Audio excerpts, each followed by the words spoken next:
I will tell the story another day. Time does not permit me to go into my relationship with the Obi of Onitsha. And the immediate past chairman of Ekiti State Council of Traditional Rulers, the Alawe Filawe Ekiti, Oba Adebanji Alabi, Afuntade the First. Our mother is here, Professor Uche Azikiwe, and today really belongs to her and her family. The great Zik is gone, but his legacy lives on. I want to especially thank Ojalibo, Senator Ben Indiobi, for keeping the faith as a relentless Zikist, a man of prodigious intellect and a cerebral politician of a special hue. It is no surprise that he has kept the lamp of intellectualizing Zik's memory aglow in a generation that is inherently cynical about intellectualism. I would also like to pay tribute to those who have mounted this venerable podium before me, and I acknowledge the invaluable contributions they have made to the development of our country and humanity as a whole. I find myself privileged to share this podium with such great names as former President of Ghana, late President John Jerry Rawlings, the former President of Tanzania, Benjamin Mkapa, former President of Sierra Leone, Dr. Ernest Bai Koroma, former Kenyan Prime Minister, Raila Odinga, our own former Vice President here, Atiku Abubakar, Nobel Laureate, Professor Wole Soyinka, former Secretary General of the Commonwealth, Chief Emeka Anyauku, distinguished academics, Professor Asisi Asobi, and a host of other distinguished personalities who have spoken on the Zik lecture series in the last decade. I'm indeed humbled that I am standing on such shoulders of giants. Accepting the invitation as this year's guest lecturer was intimidating but not difficult at all, given what the late Dr. Nnamdi Azikiwe has meant to and continues to represent for all of us in Africa, and in Nigeria particularly. 26 years after his transition to eternity on 11th May 1996 at the ripe age of 92, the indelible legacy which he left during over 7 decades of active and inimitable service to humanity, Africa, and our beloved Nigeria continues to provide us with a source of inspiration and a fountain of wisdom on which to draw, especially in troubled times. It is therefore appropriate from the outset to salute the memory of this great nationalist, frontline hero of our independence, founding father, statesman, Pan-Africanist, community leader, and humanist. In his time, Dr. Nnamdi Azikiwe scored many firsts that can only be recalled with awe and admiration. He was among the pioneering university-educated Africans who sojourned to the United States in their quest for knowledge and self-improvement. He was also a pioneering sportsman, public intellectual, journalist, newspaper proprietor, with at least 12 daily titles in his stable at one point in time, including the popular West African Pilot. Owner of a Pan-Nigerian athletic club and a prolific author. Served as the first Chief Minister, Premier of the Eastern Region, first indigenous Governor General of our country, first President and Head of State after we became a republic in 1963, and the first Nigerian to be named to the Privy Council of the United Kingdom. A truly versatile person who built himself up through hard work, a single-mindedness of purpose, an uncommon audacity, and a commitment to the freedom and unity of the African world, even in the face of personal adversity. There are many lessons for all of us in his rich life story. Unsurprisingly, no conversation about the propagation of the Pan-African ideal, the struggle for decolonization of the African continent, and the shaping of the political evolution of post-colonial Africa can be credible or complete without a fulsome and robust acknowledgement of the contributions of Dr. Benjamin Nnamdi Azikiwe. As a towering figure in the global Pan-African movement, Azikiwe broke bread at various times with other icons of the quest for a wholesale continental rebirth and the speedy restoration of the dignity of black persons all over the world, such as W.E.B. Du Bois, C.L.R. James, Kwame Nkrumah, and George Padmore, to cite only a few. From an early stage through his writings, he invested himself single-mindedly in thinking through the ways in which the continent could be reinvented as a dignified home for all persons of African descent. His 1937 book, entitled Renascent Africa, remains a classic in the Pan-African pantheon.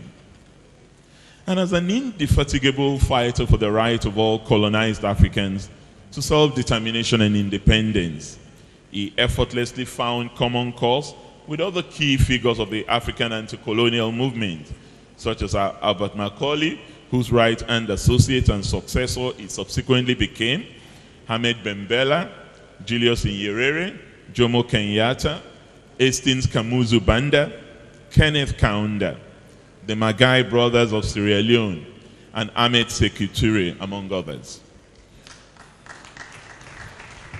Within the Nigerian context, and building on the foundation laid by Herbert Macaulay, he forged various bonds of collaboration across the Niger with leading Nigerian nationalist politicians such as Obafemi Awolowo, Alvan Ikoku, Aminu Kano, Amadu Bello, Abubakar Tafawa Balewa, Ernest Ekoli, Fumilayo Ransom Kuti, Michael Umodu, Zana Buka Dipcharima, Mokogu Okoye, and Gambo Sawaba, among many, many others. As a towering figure of the Nigerian nationalist movement, it has been argued with considerable justification that no one could have been crowned by destiny to be more quintessentially Nigerian than Dr. Nnamdi Azikiwe.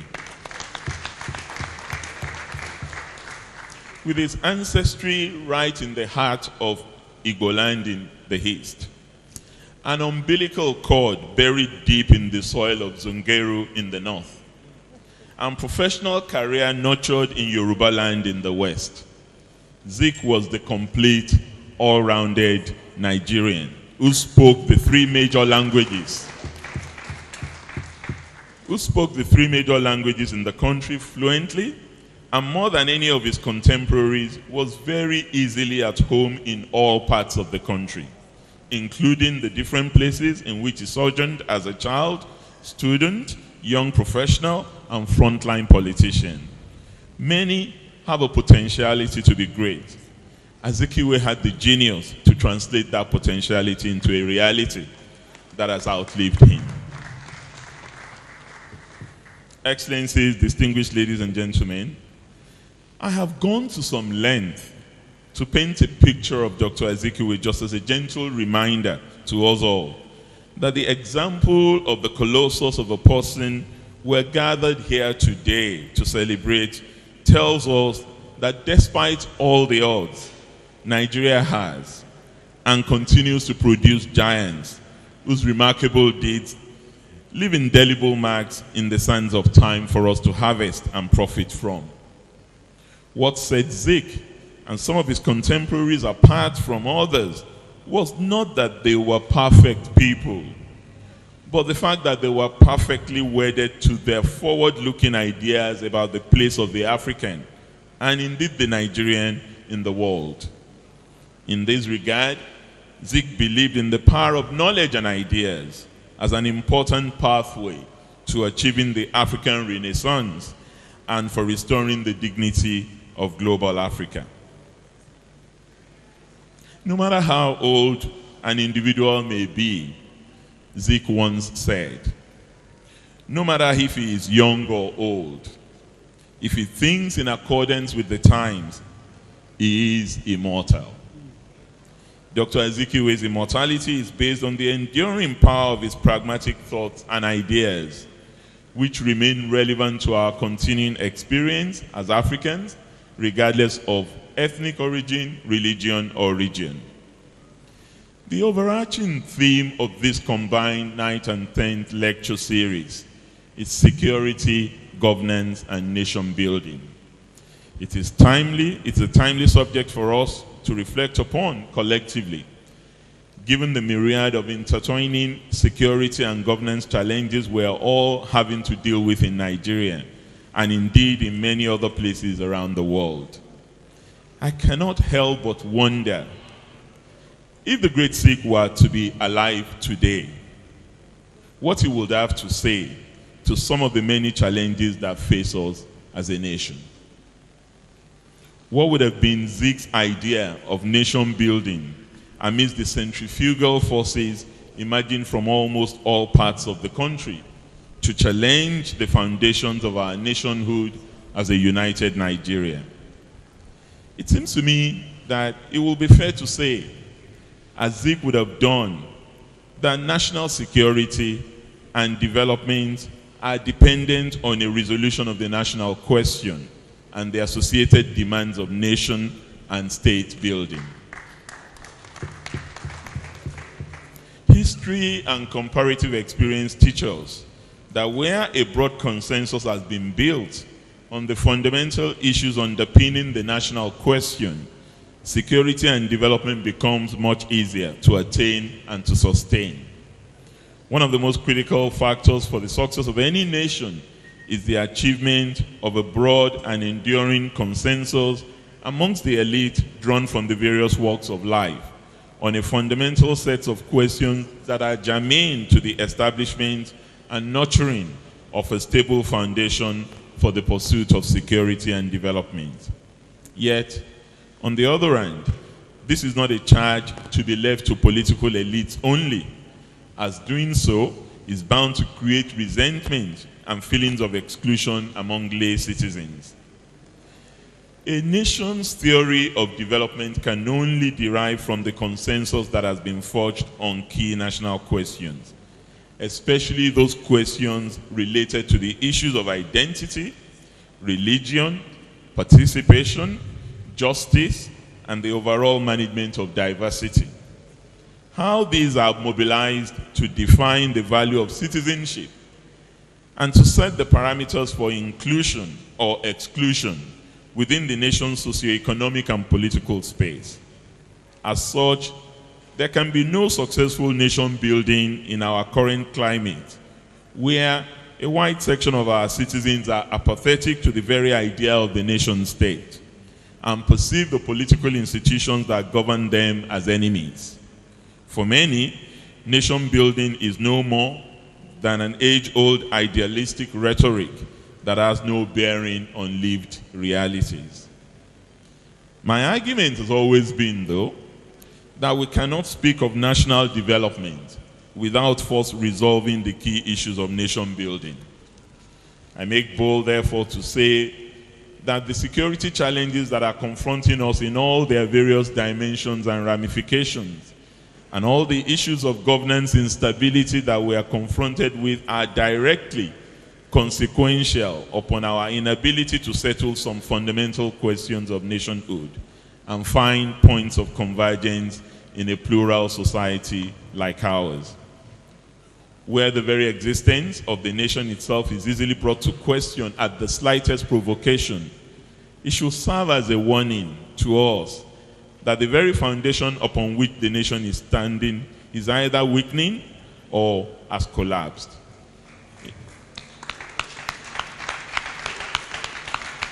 In either case, measures aimed at reinforcing that foundation must be adopted speedily, settling our foundational challenges, and doing so frontally is a sine qua non for the successful forging of consensus that is needed for moving the country forward with a unity of purpose a common vision of our greatness, shared values of solidarity, and a sense of equity and justice. Yet, the challenges of nation building are not exclusive to Nigeria or African states as is often ascribed. Erstwhile model nation states in the West are falling short of their cohesive ideals and grappling with the challenges of national divisiveness. In the case of Nigeria, some have argued with some merit, I must admit, that we cannot build Nigeria into a truly united nation until we somehow boil down all our ethnic and other differences into one homogeneous melting pot. For the nation to live, the tribe must die, was the clarion call. This was the exact thinking that underpinned the Westphalian model of the modern nation state in Europe. But history has shown, however, that difference is a permanent feature of the human condition, and it does not preclude the nurturing of bonds that unite. Moreover, human beings have natural affinities to their ethnic and linguistic groups that are too resilient to be simply swept aside artificially. None of us chose to be Nigerians, but having found ourselves in this geographic space called Nigeria, we're left with two real alternatives. One is to make it work for everyone. The other is to break it up and let everyone return to their ethnic enclaves. The latter option has never proven to be better or more sustainable than the former.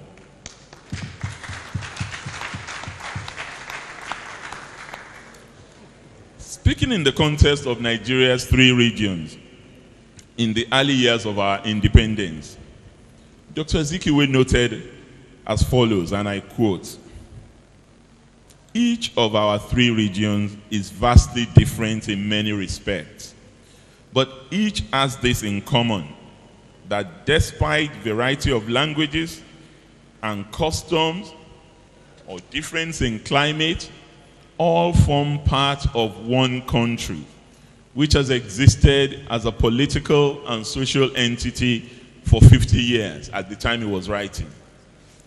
That is why we believe that the political union of Nigeria is destined to be perpetual and indestructible." It was a message to say that despite differences of various types, we are not confronted with cleavages that are insurmountable as we invest in the building of enduring parameters of nationhood. No political union is created perfect, and none enjoys perfection as a permanent condition. What is encouraging, and which Nnamdi Azikiwe understood and preached always, is that through visionary leadership, doors are open for us to invest in forging a more perfect union from generation to generation. Like most of his contemporaries, Zik acknowledged our diversities in ethnicity, religion, tongues, and custom, but he regarded Nigeria as the motherland. I believe that in choosing to describe Nigeria as a motherland, he was being deliberate. No one gets to choose their mothers or change their mothers. It is a relationship that is perpetual and indestructible. In the context of the many historical events that have unfolded in the country over the years since independence, some have been tempted, in the thick of zero-sum partisanship, to suggest that perhaps Zik had too much faith in the project Nigeria, or allowed himself to be blinded to the many dysfunctions that have racked the nation-building process. In my considered opinion, both suggestions are wrong and unhelpful, insofar as they betray a fundamental understanding of the roots of his nationalism, which set great store by unity in the march to greatness. As a key architect in the making of contemporary Nigeria, it would have been too much to expect that Azikiwe will also easily embrace a path that would lead to its dismemberment. To do so would have amounted to a wholesale self-repudiation. The greatest test which he faced came at the onset of the Nigerian Civil War and the polarization which required all key actors to pitch their tents with one side or the other in the conflict. It had to be one of the most difficult moments in his entire political life, watching the potential disintegration of Nigeria while also seeking to understand the fullness of the grievances in eastern Nigeria that unfold the drive towards the creation of Biafra. One of the enduring controversies of the Nigerian Civil War was the actual role that Dr. Azikiwe played or did not play in that conflict. It was the real-life equivalent of being caught between a rock and a hard place. Treading with the utmost caution, he did stick out his neck to make a plea for the abandonment by the conflicting parties of the resort to violence and a resumption of dialogue. Perhaps there is something in this approach that contemporary gladiators in the ongoing challenges to Nigerian nationhood may want to take as food for thought. Like all people imbued with a profound intellect, Azikiwe's favored strategy for tackling differences was encapsulated by the French word parlement, or parliament in English, which means discussions, meetings, or negotiations until a compromise can be forged. In the fight for Nigeria's independence, Zik insisted, and I quote him, "We will not shed blood. We will not force the British to shoot at us." And he advised all of his fellow anti-colonial nationalists around Africa to adopt the same strategy. In embracing the philosophy of non-violence, Zik was undoubtedly influenced by his experience with the civil rights movement in the United States and the example of Mahatma Gandhi. But apart from a deep commitment to humanism and the sanctity of human life, Zik's non-violence was also born out of pragmatism. He did not think there was any wisdom in taking to the battlefield against an enemy that is more powerful than you. However, armed with the heavy artillery of your intellect and the morality and justness of your cause, you can make an enemy retreat. Dialogue, according to Zik, is more compelling and can oftentimes be even more resounding than the staccato of the Kalashnikov.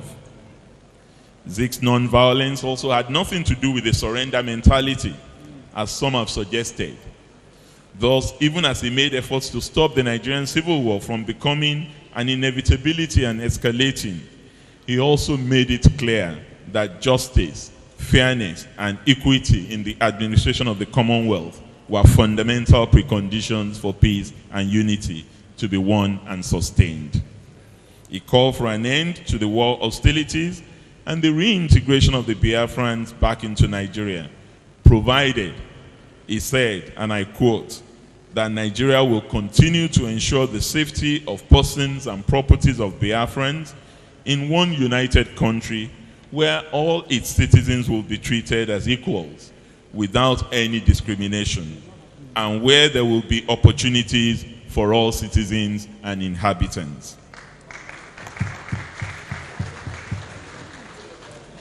End of quote. History has taught us that wars, especially civil wars, could be one of how a country self-introspects and finds its true identity and a pathway to transformation. As with the American Civil War, which historians have suggested was also America's war of socioeconomic transformation, there have been suggestions that out of the wreckage of the Civil War, Nigeria might successfully reconstruct itself and move on to the path of structural change. All things considered, amidst the optimism unleashed under the banner of the 3 R's of post-war reconstruction, reconciliation, and reintegration, few will disagree that we are yet to achieve the high hopes that flourished amidst the oil boom of the 1970s, that we were well on the way to fulfilling our destiny to greatness.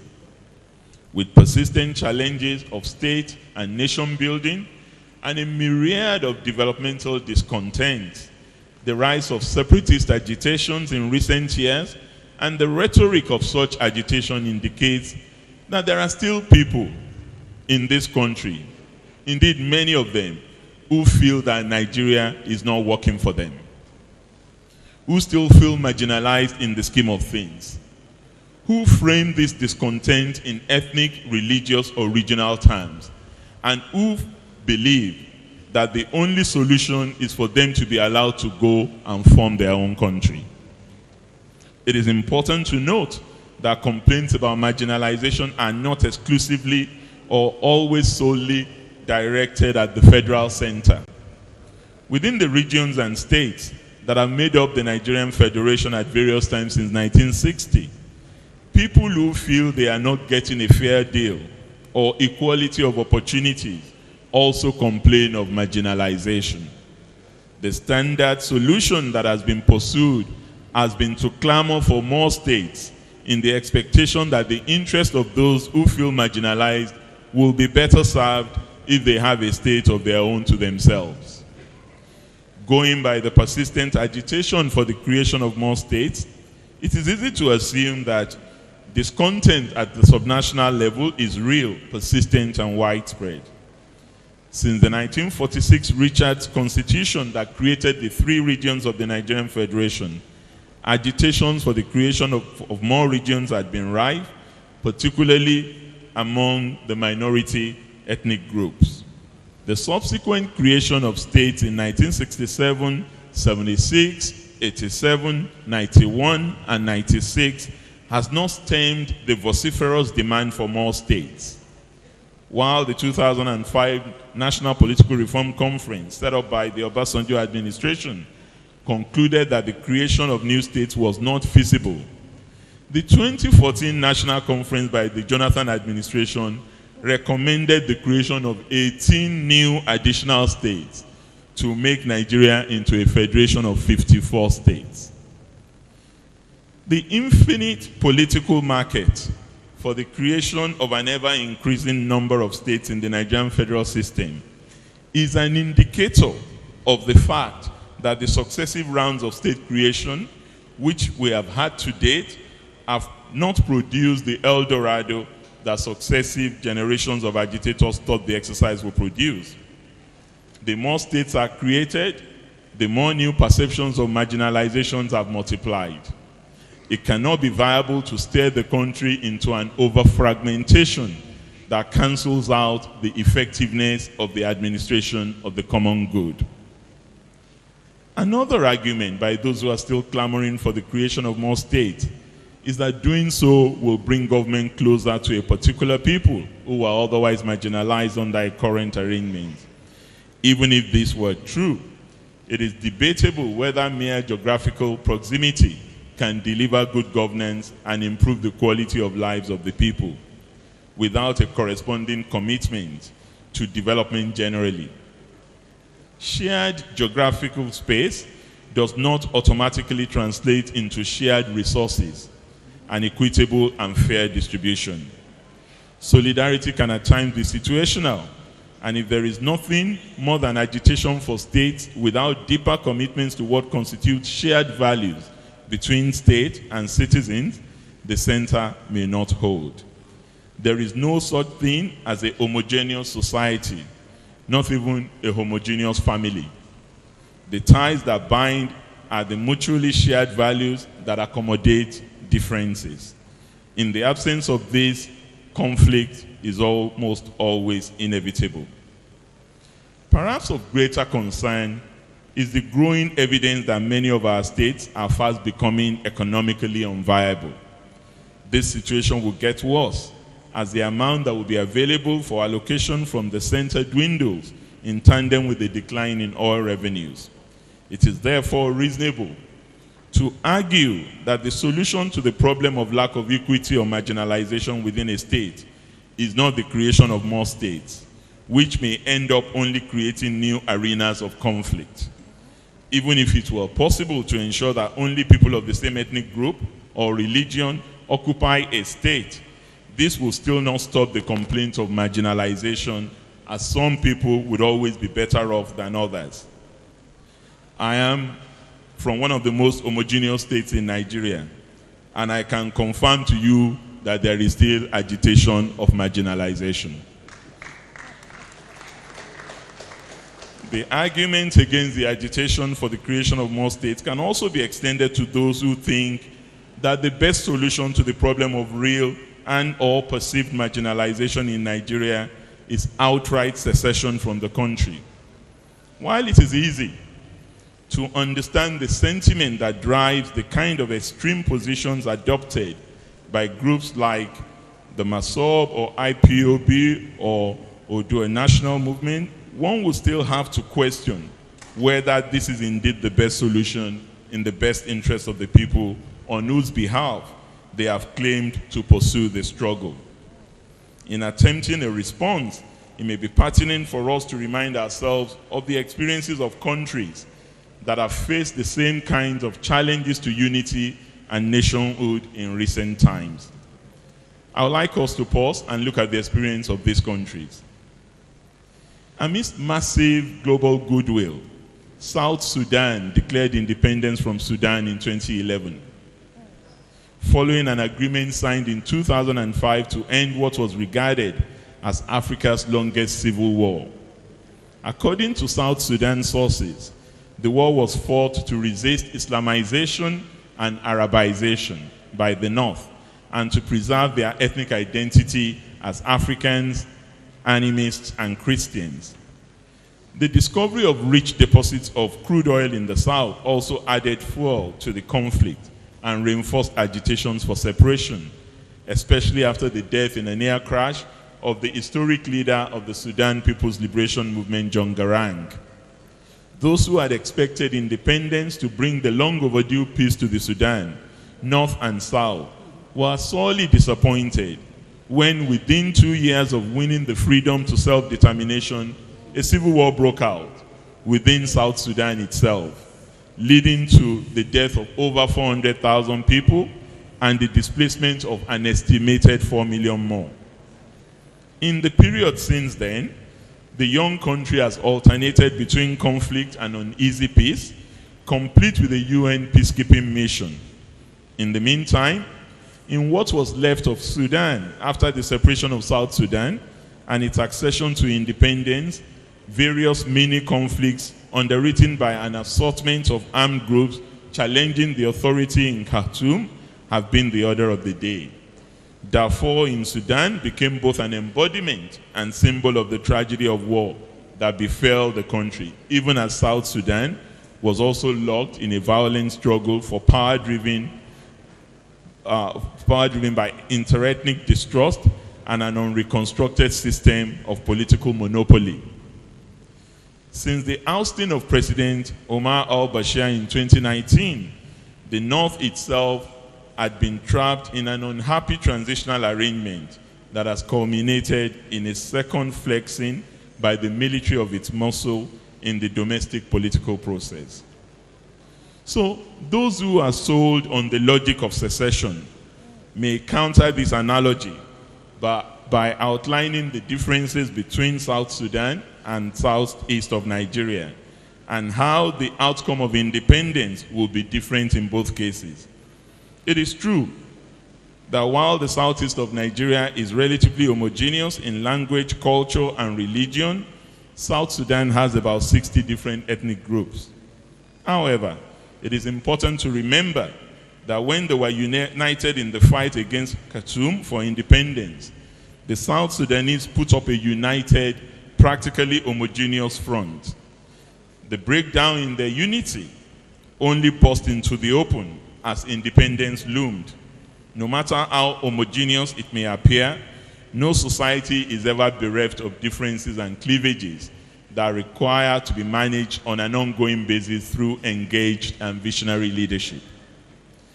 If the simple fact of apparent ethno-cultural homogeneity was an absolute guarantee for stability and progress, we may never have had a cycle of genocides in Burundi and Rwanda, or a broken Somalia on our hands. It is therefore safe to state that while diversity does not guarantee a slide into war, homogeneity does not guarantee a sustained peace either. In fact, as the award-winning author Yuval Harari has argued, it is by our common conflicts and dilemmas that we define our identity, not by our common traits.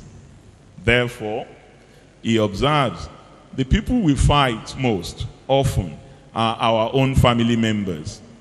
Identity is defined by conflict and dilemmas more than by agreement. And as we say in Yoruba land, it is the person that you lie in the same bed with that you bump into. We must therefore learn to manage our differences and do so in order to achieve the goal of a better and a more perfect union.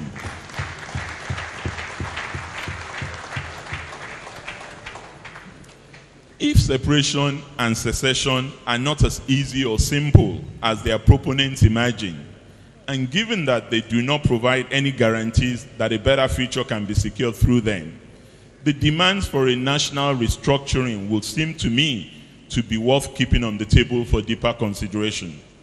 In doing so, we have a duty to frame and contextualize the quest for restructuring as part of a normal process of regular and periodic adjustment and recalibration of governance arrangements to changing times and context. This will represent a departure from the negative and adversarial connotations which proponents and opponents have attributed to the idea of restructuring, turning it into another source of rancor, recrimination, and division. However, at the end, when all the dust around the issue settles, we find that we are all confronted with the same fundamental question: how do we make Nigeria work best for every Nigerian? Like the great Zik posited, how do we build a nation where the safety of every citizen is assured and where there will be equal opportunities for all, regardless of the language they speak, the place they come from, or how they worship God? Dr. Nnamdi Azikiwe envisioned a country that would be perpetual and indestructible on account of its ability to remain adaptive and responsive to the shifting challenges and its commitments to meet the aspirations of every generation of Nigerians. The indestructibility of Nigeria, as envisaged by Zik, is indeed best assured when the majority of Nigerians are emotionally connected to Nigeria because of what Nigeria is able to do for them. In essence, the legitimacy of the nation state is not in making demands of patriotism, but in the quality of life it provides for its citizens towards building mutual trust and the common good. The question, therefore, is this: is Nigeria, as currently structured, capable of delivering the full benefits of citizenship to every Nigerian? The answer to this is obvious. Certainly, the growing army of our frustrated and disenchanted youth do not think so. One might even argue that our generation of young people are actively engaged in alternative spaces of micro-nation building projects of their own in the absence of a perceived nurturing state. We see this in the ways common identities and aspirational notions of what Nigeria could be in new media spaces, entertainment, and other forms of identity-making projects youth have taken up and successfully too. Yet, when the Nigerian story is told, we very often focus on a disproportionate amount of attention on what does not work about our union. And perhaps that in itself may not be a bad thing, if rather than being weaponized to undermine our collective will, it is framed as a clarion call to do more and do better and with greater purpose. It is important also not to forget that there exist important glues that bind us together as Nigerians, regardless of our differences, and these glues also deserve to be reinforced. I am convinced that the problems that we are called upon to address and redress in building a better country are not beyond our grasp to tackle. With good faith and a generous dose of goodwill, we can, as we have done on various occasions in our history, summon that Nigerian genius to build on the things we have successfully erected together. We must strive to do so in the spirit of the kinds of noble values and principles that inflame the spirit of a youthful Azikiwe to enroll at Lincoln University in a quest to discover the innate goodness in the human species with a view to building a better and freer world. We must never abandon the spirit of inquiry and discovery that led Azikiwe to join other nationalists to seek to create a nation-state founded on the best ideals of citizenship anchored on freedom and justice.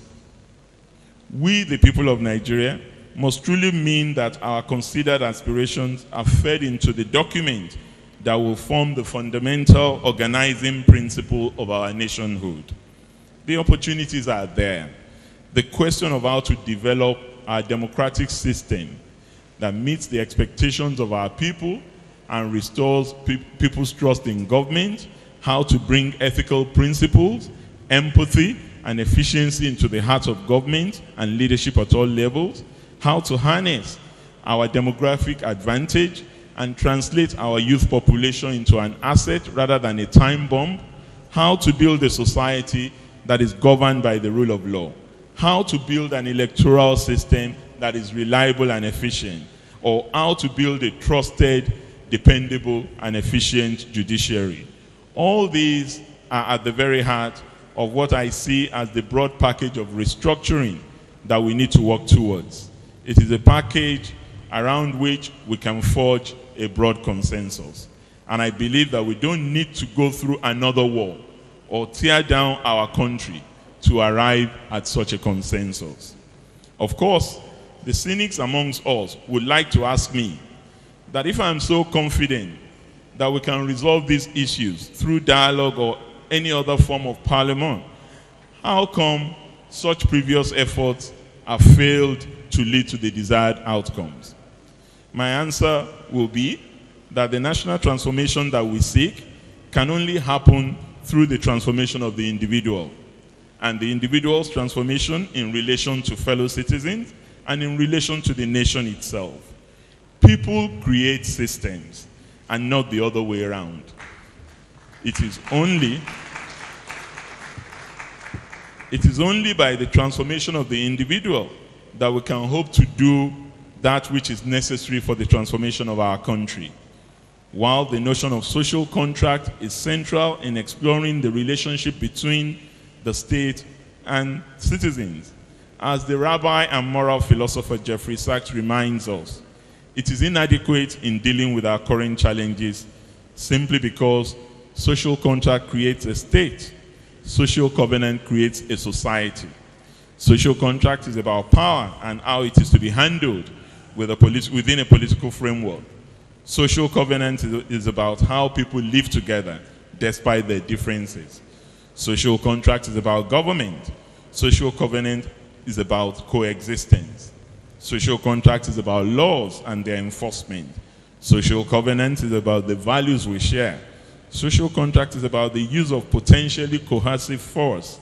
Social covenant is about moral commitments, the values we share and the ideals that inspire us to work together for the sake of the common good. For me, this encapsulates the idea of nation building at its best. A contract must be founded on cohesion, a covenant to stay true to the agreed contract. All parties must agree to avoid contestations. Achieving a sense of common identity, strong institutions, and shared values as a nation is a process of building trust and finding unity in difference. This is how we build a sort of national relationship that is not an exploitative social contract, but a moral commitment that combines individual and state obligations. Permit me to conclude with this admonition. Regardless of how long it takes, and whatever we do in between, war or violence is never an option. Believe me, I should know. I hold a doctorate degree in war studies. Therefore, I feel adequately qualified to speak about the futility of war and violence. There is absolutely nothing heroic about dying foolishly for a cause for which dialogue and negotiation can provide pathways to workable solutions.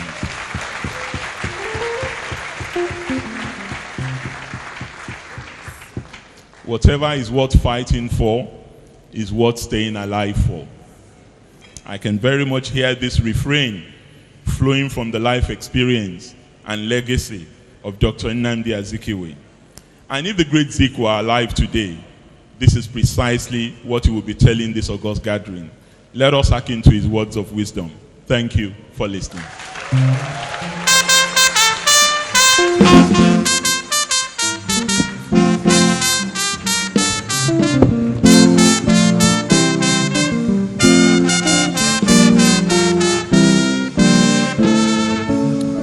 That was a wonderful speech, and I'm sure it took us back in time to when we had leaders that will do everything, including paying the ultimate price for a noble cause that will be in the interest of generations to come. It also identified ways of strengthening the peaceful coexistence amongst the various ethnic groups in Nigeria. The event is still on, but anytime from now I think we'll be rounding up with this very session. Remarkably well. Well, thanks for checking out SYMFONI on YouTube. Please be sure to subscribe and like our videos for updates.